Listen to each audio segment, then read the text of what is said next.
Hello everyone, welcome to United we stand. तो ये वाले वीडियो में बात करेंगे जितने भी सारे लेटेस्ट ट्रांसफर अपडेट्स आया उसको लेके।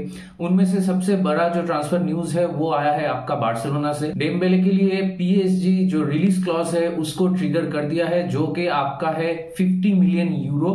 और ये जो रिलीज क्लॉज है ये ओनली 31 जुलाई तक ही वैलिड है, क्योंकि उसके बाद जो रिलीज क्लॉज है वो आपका इंक्रीज हो जाएगा। तो इस चीज से एक चीज तो साफ हो जाता है कि PSG is really looking to sell Mbappe, और उसके जगह एक दूसरे फ्रेंच इंटरनेशनल को वो लोग लाने की कोशिश कर रहे हैं। और अगर बार्सिलोना फैंस का बात किया जाए तो मुझे नहीं लगता अगर डेम्बेले चला जाता है तो बार्सिलोना में ऐसा कुछ ज्यादा प्रॉब्लम हो जाएगा, क्योंकि डेम्बेले उतना खास प्लेयर था नहीं जो उसका पोटेंशियल था, जो उससे एक्सपेक्टेड था। ऐसा कुछ खास उसने किया नहीं। हाँ, कुछ कुछ मैचेस में वो अच्छा किया, लेकिन वो थोड़ा इंजरी प्रोन प्लेयर रहा है और उसका जो गोल कन्वर्शन रेट है वो भी थोड़ा खराब है। और क्रूशल टाइम में बैड डिसीजंस के वजह से हमेशा ही उसका गोल कन्वर्शन जो रेट है वो थोड़ा कम है। तो अगर कायदे से देखा जाए डेम्बेले को बार्सिलोना छोड़ देती है तो उसके जगह पे वो लोग जुआओ फेलिक्स को ला सकते हैं। देखिए, जुआओ फेलिक्स तो खुल्लम खुल्ला बोल ही दिया he wants to play at Barcelona. अगर डेम्बेले की जगह जुआओ फेलिक्स बार्सिलोना में आता है तो मुझे नहीं लगता कि कोई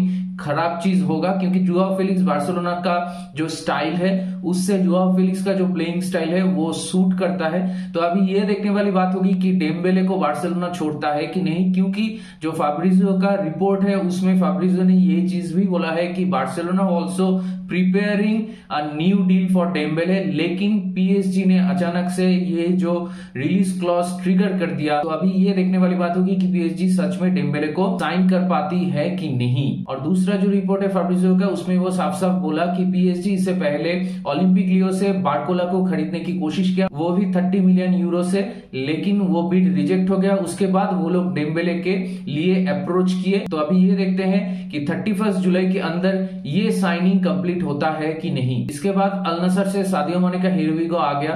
लास्ट 2-3 दिन से ऐसा ही रिपोर्ट आ रहा था कि deal is really very close, और अभी फाब्रिजियो का हियर वी गो आ गया कि ये डील खत्म हो गया, ओनली पेपर वर्क्स बाकी है। तो वो भी जल्द खत्म हो जाएगा। उसके बाद ऑफिशियल अनाउंसमेंट क्लब की तरफ से आ जाएगा। तो इस चीज से मुझे कहना है कि सादियो माने is still a top player.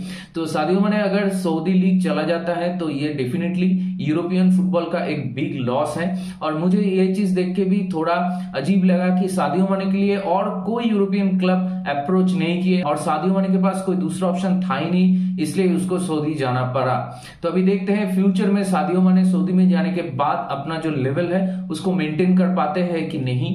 और अगर आप अल नसर का टीम देखेंगे, उसका मिडफील्ड देखेंगे, तो वो अभी बहुत बढ़िया लग रहा है। तो इसके बाद बात करेंगे मैनचेस्टर यूनाइटेड को लेके। तो कल रात फैब्रिजियो का जो रिपोर्ट आ गया था उसमें क्लियरली ये बोला गया था कि Manchester United are pushing for Hojlund deal and negotiating with Atalanta, और ये जो प्राइस होगा वो ऑब्वियसली 60 मिलियन यूरो से ज्यादा होगा। और उसके बाद जो लेटेस्ट रिपोर्ट आ गया उसके मुताबिक रास्मुस हॉयलैंड के लिए मैनचेस्टर यूनाइटेड और अटालांटा फाइनल डिसीजन लेने की बहुत करीब पहुंच चुका है, और बहुत जल्दी एक फाइनल प्राइस भी तय हो जाएगा। और उसके बाद Manchester United official bid submit कर देगा, और अटालांटा का जो फ्रेंडली मैच है उसमें से भी रास्मुस हॉयलैंड को एक्सक्लूड कर दिया गया।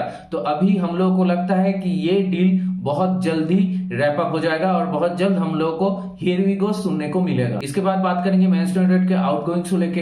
तो आउटगोइंग्स अगर देखा जाए ढंग का अभी तक एक ही आउटगोइंग हुआ है, वो है आपका एंथोनी लंगा, और उसके बाद आपका Fred, Donny van de Beek, Harry Maguire, Scott McTominay और डीन हेंडरसन, इन लोगों को लेके सिर्फ न्यूज पे न्यूज ही आ रहा है, लेकिन कुछ काम अभी तक बना नहीं। तो फैब्रिजियो का कल एक रिपोर्ट आया, उसमें बोला गया कि Lazio was really interested to sign Fred, लेकिन सारी को फ्रेड पसंद नहीं था, और इसलिए वो लोग मैनचेस्टर यूनाइटेड को फ्रेड के लिए अप्रोच नहीं करें। अभी जो लेटेस्ट रिपोर्ट आया फैब्रिजियो का उसके मुताबिक Galatasaray are trying to find a solution regarding Fred negotiation with Manchester United, और बहुत जल्दी इस चीज में कोई सोल्यूशन आ जाएगा, और ये कमिंग वीक में भी हो सकता है। तो देखते हैं इस चीज में फर्दर क्या न्यूज डेवलपमेंट होता है। और मिडफील्ड से और एक इंपॉर्टेंट न्यूज आ गया, कोबी माइनो का जो इंजरी हुआ उसके रिगार्डिंग वो शायद सीजन का पहला हाफ मिस कर दे या फिर बहुत सारा मैचेस मिस कर दे। तो इसके लिए currently Manchester United are working hard to sell few players so that they can go and buy Amrabat. तो अभी ये देखने वाली बात होगी कि कब तक हम लोग ये सेल कर पाते हैं और उसके बाद अमराबाद के लिए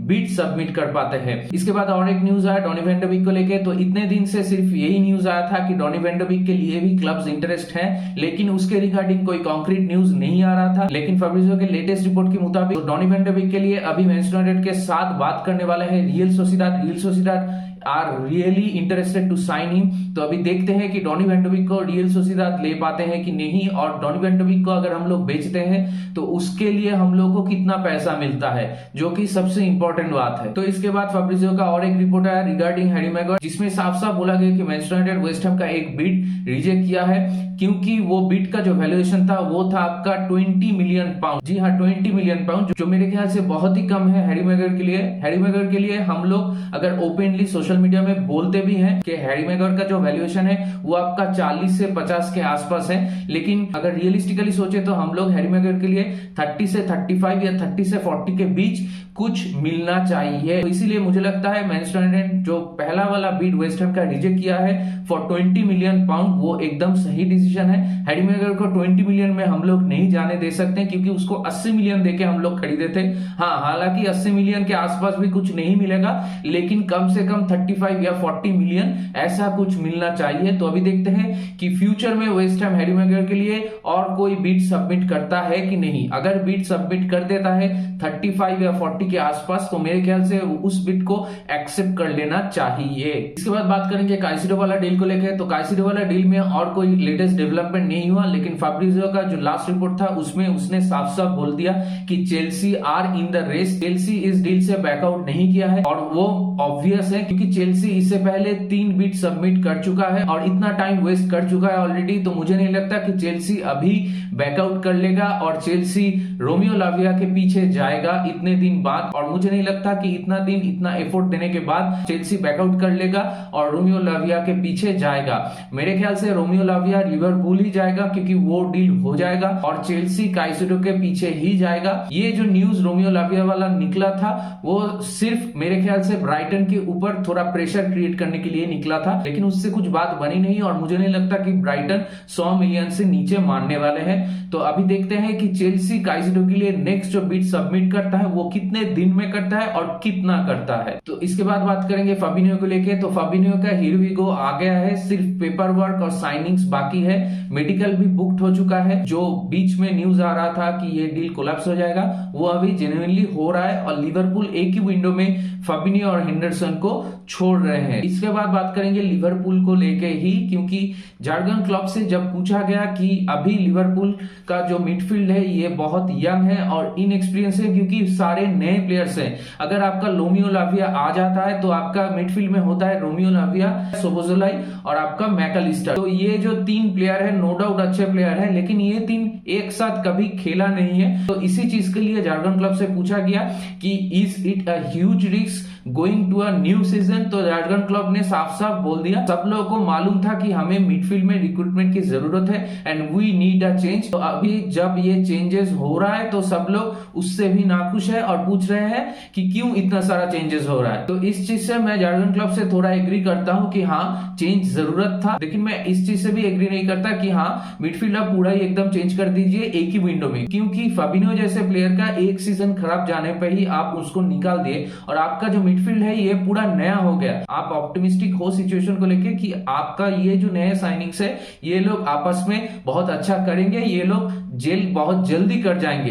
लेकिन मान लीजिए अगर ये अच्छा करते करते हाफ सीजन या फिर 6-7 मैच डे निकल जाता है तो ऑलरेडी ईपीएल इतना टफ हो चुका है, तो टॉप 4 का जो फाइट है उसमें आप शुरू में ही थोड़ा पीछे चले जाओगे। तो इस चीज से मुझे लगता है कि हाँ थोड़ा रिस्क है, लेकिन इसका भी चांसेस है कि जितने सारे नए साइनिंग्स है वो राइट अवे अच्छा करे, क्योंकि वो लोग अच्छे प्लेयर भी हैं। अभी सारे लोग इसी चीज के लिए वेट करेंगे, तो जब ऑफिशियल सीजन शुरू होता है तो तब लिवरपूल का मिडफील्ड कैसे परफॉर्म करता है। और एक चीज मैं बोलना चाहूंगा कि लिवरपूल का मिडफील्ड का अगर सॉल्यूशन ये 3 है और लिवरपूल का मिडफील्ड अगर फिक्स हो भी जाता है, फिर भी उन लोगों को एक सेंटर बैक और एक राइट बैक के लिए सोचना चाहिए, क्योंकि उन लोगों का सेंटर बैक और राइट बैक ये दोनों पोजीशन में भी अभी बहुत सारे इश्यूज हैं। तो अभी ये देखने वाली बात होगी कि रोमियो लाविया वाला जो डील है वो अगर क्लोज हो जाता है तो उसके बाद लिवरपूल कोई सेंटर बैक के लिए मार्केट में आगे जाते हैं कि नहीं। और इसके बाद बात करेंगे मैनचेस्टर सिटी को लेकर। नेथन एके को नया कॉन्ट्रैक्ट मिल गया मैनचेस्टर सिटी में और ये कॉन्ट्रैक्ट आपका 2027 तक है। नेथन एके वैसे ही अच्छा प्लेयर है और वो पेप के अंडर अच्छा भी किया, तो नेथन एके पेप के प्लान में अभी भी है, इसलिए नेथन एके को नया एक्सटेंशन मिल गया। तो इसके बाद इंटरव्यू में पेप से पूछा गया कि मैनचेस्टर सिटी कोई नया विंगर बाय करने के लिए सोच रहे हैं कि नहीं, क्योंकि महारेस चला गया है और बर्नार्डो सिल्वा को भी लेके अभी भी बहुत सारा क्वेश्चन मार्क है। उसके लिए पेप सीधा सीधा जवाब तो नहीं दिया, लेकिन वो बोला कि अभी भी ट्रांसफर मार्केट ओपन है और बहुत सारे सिचुएशंस को सॉल्व करने की वो लोग बहुत कोशिश कर रहे हैं। Manchester City will go for some new signings. अभी देखते हैं कि मैनचेस्टर सिटी का जो गार्डियोल वाला डील है उसका भी अभी तक कोई कंक्लूजन नहीं आया। हालांकि फैब्रिज़ियो ने तो रिपोर्ट कर दिया था कि ये डील जो है ये हो चुका है और बहुत जल्दी ऑफिशियल अनाउंसमेंट हो जाएगा। फैब्रिज़ियो का लास्ट जो रिपोर्ट था उसमें उसने बोला था कि ये न्यूज लीक होने के बाद दो क्लब के बीच थोड़ा टेंशन हो गया था, इसलिए इस डील को लेकर कुछ लोग स्केप्टिकल हो रहे थे, लेकिन अभी भी उस चीज में कोई कॉन्क्रीट न्यूज नहीं आया। तो देखते हैं गार्डियोल वाला जो डील है वो कब तक होता है। इसके बाद बात करेंगे सेंट मैक्सिमिम वाला जो डील है उसको लेके। सेंट मैक्सिमिम वाला डील भी फैब्रिज़ियो ने बहुत दिन पहले ही बोल दिया था कि इसका भी हियर वी गो हो गया है। उसमें भी बहुत सारे रिपोर्ट्स ऐसे आ रहे थे कि शायद ये डील कोलैप्स हो जाएगा, लेकिन फैब्रिज़ियो का जो लेटेस्ट रिपोर्ट है उसके मुताबिक कि ये डील अभी भी ऑन है, क्योंकि महारेस भी ज्वाइन किया और अल अली चाहते थे कि महारेस वाला जो अनाउंसमेंट है वो पहले हो, इसलिए सेंट मैक्सिम का मेडिकल हालांकि 8 दिन पहले हो गया, लेकिन उसके बाद भी कोई ऑफिशियल न्यूज नहीं आया। लेकिन अभी बहुत जल्द इसके रिगार्डिंग भी ऑफिशियल अनाउंसमेंट आ जाएगा। इसी के साथ ये वाला वीडियो को यहीं पे रैप अप करेंगे। जितने भी सारे मेजर अपडेट्स आया था ट्रांसफर मार्केट से मोरलेस सभी को मैं ये वाले वीडियो में कवर कर चुका। इसके बाद अगर कोई मेजर न्यूज आ जाता है ट्रांसफर मार्केट से तो उसको मैं मेरे अगले वाले वीडियो में कवर करूंगा। अगर मेरा ये वीडियो आप लोगों को पसंद आया तो मेरे चैनल को जरूर सब्सक्राइब करें, इस वीडियो को लाइक करें और अपने दोस्तों के बीच शेयर करें। जो लोगों को फुटबॉल पसंद है, जो लोग फुटबॉल को लेकर कल्चर करते हैं, उन लोगों के बीच इस वीडियो को शेयर करें। तो चलिए मिलते हैं नेक्स्ट वाले वीडियो में, तब तक good bye, take care, glory glory Manchester United we stand.